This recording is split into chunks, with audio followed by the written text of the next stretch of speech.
नमस्कार मित्रों। बिहार के थाना थाना क्षेत्र बांका बांका थाना क्षेत्र से एक खबर आ रही है कि कल यानी मंगलवार तारीख 7 जून 2021 को एक मंदिर के पास बने मदरसे में विस्फोट हो गया। ये विस्फोट इतना जोरदार था कि मदरसे की पूरी इमारत ही ध्वस्त हो गई। लेकिन बात क्या केवल इतनी है? आप जानते हैं मित्रों, मैं यहाँ कोई समाचार पढ़ने नहीं आता,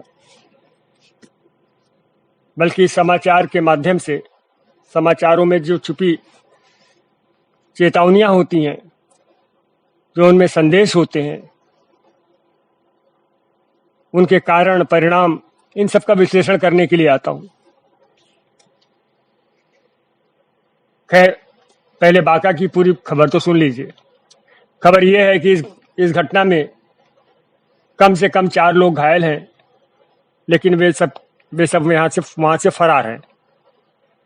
शायद किसी गुप्त स्थान पर अपना इलाज करवा रहे हैं। स्थानीय लोगों का कहना है कि विस्फोट के बाद आसपास के लोग अपने घरों से फरार हो गए हैं, जबकि वहां मौजूद महिलाएं कुछ भी बताने से इनकार कर रही हैं। कुछ लोग ये भी बताने का प्रयास कर रहे हैं कि विस्फोट 5 किलो के गैस सिलेंडर के फटने से हुआ है। मित्रों, किसे बनाने की कोशिश कर रहे हैं ये?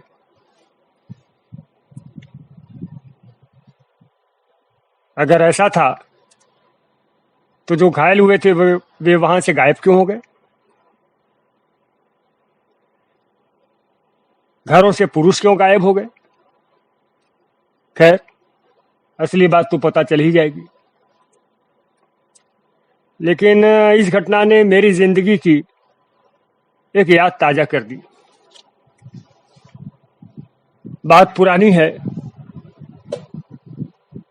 बाबरी मस्जिद के विध्वंस से पहले की है। मेरा एक दोस्त हुआ करता था, नाम बताना आवश्यक नहीं है, मुसलमान था। तो डायरेक्ट तो मेरा मित्र नहीं था, लेकिन एक दोस्त के माध्यम से मेरा दोस्त बन गया था और मुझे काफी अच्छा लगता था, काफी अच्छा लगता था। उस समय का माहौल भी बहुत अच्छा अंदर से था कि नहीं, ये तो मुझे नहीं पता, लेकिन हम लोग अच्छा ही महसूस करते थे। तो अच्छी दोस्ती थी मेरी उससे। वो मेरे घर आता था, मैं उसके घर भी जाता था। फिर क्या हुआ कि मैं पढ़ाई के सिलसिले में वहां से कहीं और चला गया और कुछ समय तक उस दोस्त से मुलाकात नहीं हुई। एक अरसे के बाद जब मेरा आना हुआ तो मैंने उससे मिलना चाहा, तो पता चला वो तो दुनिया में नहीं है। मैंने कहा ऐसा कैसे हो सकता है, मेरे विश्वास ही नहीं हो रहा था। तो पता चला नहीं नहीं, वो बम विस्फोट में मर गया। मैंने कहा बम विस्फोट, ये क्या होता है? तो मालूम चला कि उसने जो है बम बनाने का कारखाना लगाया हुआ था और वहां दुर्घटना हो गई और उस विस्फोट में वो तो मरा ही, शायद और भी कुछ लोग मरे थे। मैं एकदम सन्न रह गया। मेरे समझ में नहीं आ रहा था ऐसा क्यों है, ये हो क्या रहा है। ऐसा तो मुझे कभी लगा ही नहीं। मुझे लगा बहुत ही सीधा, बहुत ही शरीफ है, और वो बम बना रहा था। अब उस समय ऐसा माहौल था नहीं, फिर भी मैं कह रहा हूं ना, फिर भी मेरे समझ में नहीं आया कि ये बम किस लिए बना रहा था, ये बम किस लिए बना रहा था। मेरे बिल्कुल पल्ले नहीं पड़ रहा था। लेकिन खैर, वो नहीं है इस दुनिया में आज। ईश्वर उसकी आत्मा को शांति दे। आगे चलते हैं दोस्तों। वास्तव में जो बांका में विस्फोट हुआ है वो केवल एक घटना नहीं है, एक संकेत है, एक इशारा है, जो ये बता रहा है कि मदरसों में आखिर चल क्या रहा है और क्यों चल रहा है, किसके लिए बारूद इकट्ठे किए जा रहे हैं, आखिर इरादा क्या है। चलिए कुछ और घटनाएं बताते हैं। जुलाई 2019 दारुल कुरान हमीदिया, दारुल कुरान हमीदिया मदरसा बिजनौर, बिजनौर माने यूपी, दारुल कुरान हमीदिया मदरसा बिजनौर। यहाँ पर पुलिस ने एक्टिवा पे छापेमारी की और मदरसे से 3 देसी पिस्तौलें, एक 12 बोर की पिस्तौल और भारी मात्रा में कारतूस बरामद किए। इन्हें दवाई के डब्बों में है ना छुपा कर रखा गया था। अब मदरसों में पिस्तौलों का क्या काम, कारतूसों का क्या काम? शिक्षा के केंद्र है और वो भी उन्हें छुपा कर रखा गया। छुपा कर रखने की क्या जरूरत थी? खैर आगे बढ़ते। 2019 की एक खबर पश्चिम बंगाल से संबंधित है, जिसमें केंद्र सरकार ने पश्चिम बंगाल सरकार को चेतावनी दी कि उनके यहाँ के राज्य जो मदरसे, स्टेट मदरसा जो हैं, उनका इस्तेमाल आतंकवादी गुटों द्वारा आतंकवादी कार्रवाइयों के संचालन के लिए किया जा रहा है। अब थोड़ा पीछे चलते हैं। इंडियन एक्सप्रेस में 20 नवंबर 2014 को प्रकाशित एक समाचार के अनुसार इंटेलिजेंस एजेंसीज ने, गुप्तचर संस्थाओं ने बर्दवान ब्लास्ट को ट्रैक करते हुए पाया कि बंगाल के मदरसे बच्चों को हथियारों की ट्रेनिंग दे रहे हैं। इसमें एक महिला जिहादन सुजेना बेगम ने पूछताछ में बताया कि सिमुलिया के मदरसों का इस्तेमाल जमातुल मुजाहिदीन बांग्लादेश द्वारा आतंकवाद के प्रशिक्षण केंद्रों के रूप में किया जा रहा है। उसने ये भी बताया कि इन मदरसों में असम की कुछ लड़कियां भी हैं जिनकी उम्र 11 से 18 साल है। आप सोचना, 11 से 18 साल की लड़कियां, लड़के नहीं लड़कियां, और ट्रेनिंग किसकी ले रही हैं? आतंकवाद की। गजब। आगे सुनिए। सुजेना ने खुद भी सिमुलिया मदरसे में हथियारों की ट्रेनिंग ली है। यहां उसे उसका पति ले आया था। अपनी ट्रेनिंग कंप्लीट करने के बाद सुजेना असम के बारपेटा में जिहादी ट्रेनर बन गई। समझते चलिए, एक महिला जो है वो जिहादी ट्रेनर बन गई।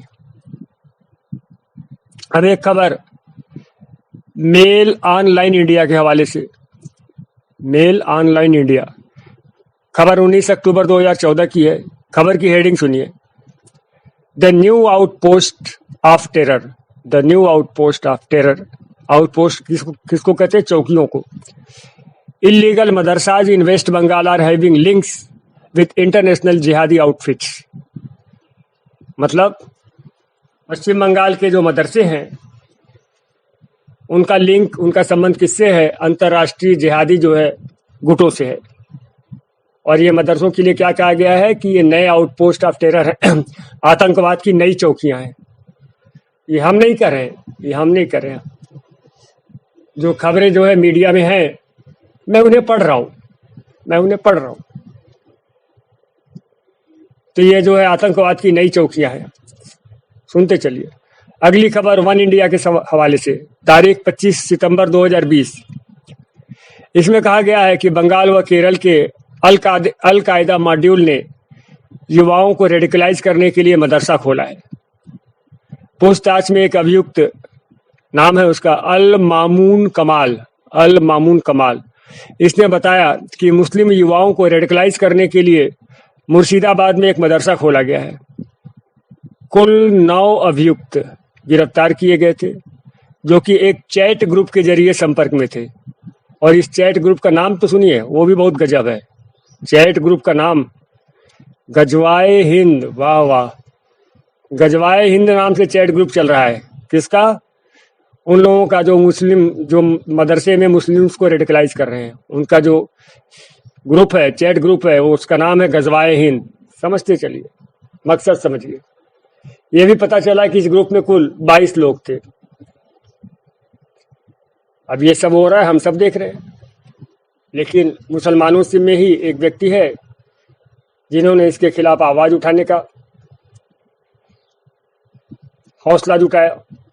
नाम है उनका वसीम रिजवी, आप सभी जानते हैं, शिया वक्फ बोर्ड वाले। तो उन्होंने कहा कि मदरसों के संचालन के लिए पैसे, मदरसों के संचालन के लिए जो पैसे हैं वे पाकिस्तान और बांग्लादेश से भी आते हैं। ये हम वैसे तो ये जानते हैं, लेकिन अब एक कहते हैं ना कि एक विख्यात व्यक्ति, स्थापित व्यक्ति अगर कोई बात कहता है तो उसका बाकी तो आप लोगों का भी अनुमान रहता ही है कि कैसे कैसे कहाँ से फंडिंग होती है। जनता में एक थोड़ा सा, एक थोड़ी बहुत अनुमान, थोड़ी बहुत समझ जनता की रहती है। लेकिन ये हम नहीं कर रहे हैं, सिया वक्फ बोर्ड के वसीम रिजवी जी कर रहे हैं कि मदरसों के संचालन के लिए पैसे पाकिस्तान और बांग्लादेश से भी आते हैं तथा कुछ आतंकवादी संगठन भी उनकी मदद कर रहे हैं। उन्होंने प्रधानमंत्री नरेंद्र मोदी से अनुरोध किया कि देश में मदरसों को बंद कर दिया जाए। वक्फ बोर्ड ने यह भी आरोप लगाया कि ऐसे इस्लामी स्कूलों में दी जा रही शिक्षा छात्रों को आतंकवाद से जुड़ने के लिए प्रेरित करती है। उन्होंने दावा किया कि ऐसे मदरसे लगभग हर शहर, कस्बे, गांव में खुल रहे हैं और ऐसे संस्थान गुमराह करने वाली धार्मिक शिक्षा दे रहे हैं। अब असम में हमने देखा, असम सरकार ने क्या किया था कि जो सरकारी मदरसे थे, सरकारी पैसे से जो चल रहे थे मदरसे, है ना, तो जो सरकार द्वारा संचालित मदरसे थे उसे उन्होंने बंद कर दिया और उन्हें स्कूलों में कन्वर्ट कर रहे हैं। क्या हम अनुमान नहीं लगा सकते कि ये मदरसे क्यों बंद किए जा रहे हैं? ये बैकग्राउंड हमारे सामने है। ऐसा नहीं है कि मदरसों को आतंकवाद के केंद्रों के रूप में भारत में इस्तेमाल किया जा रहा है। पाकिस्तान की खबर भी आप लोगों ने सुनी हुई होगी। अक्टूबर 2020 की खबर है, पेशावर ब्लास्ट, जिसमें एक मस्जिद और मदरसा में ब्लास्ट हुआ था और 8 लोग मारे गए और 110 घायल थे। तो दोस्तों, ऐसी क्लिपिंग्स की भरमार है। प्रश्न यह है कि अगर इन सबको हम लगातार एक डॉट्स को कनेक्ट करें, एक क्रम में जोड़ें और समझने का प्रयास करें कि ये चल क्या रहा है। कहीं ऐसा तो नहीं कि ये किसी बड़ी योजना के छोटे छोटे हिस्से हैं? अगर हैं तो योजना क्या है? आप अनुमान लगाइए। आप लोग भी बहुत समझदार हैं। एक क्लू मैं बता रहा हूं आपको। अभी आपने एक चैट ग्रुप का नाम सुना, क्या नाम था याद करिए? गजवाए हिंद। चैट ग्रुप का नाम क्या था? गजवाए हिंद। और कुछ कहने की जरूरत है क्या? आप लोग समझदार हैं। ठीक है मित्रों, फिर मिलते हैं। नमस्कार।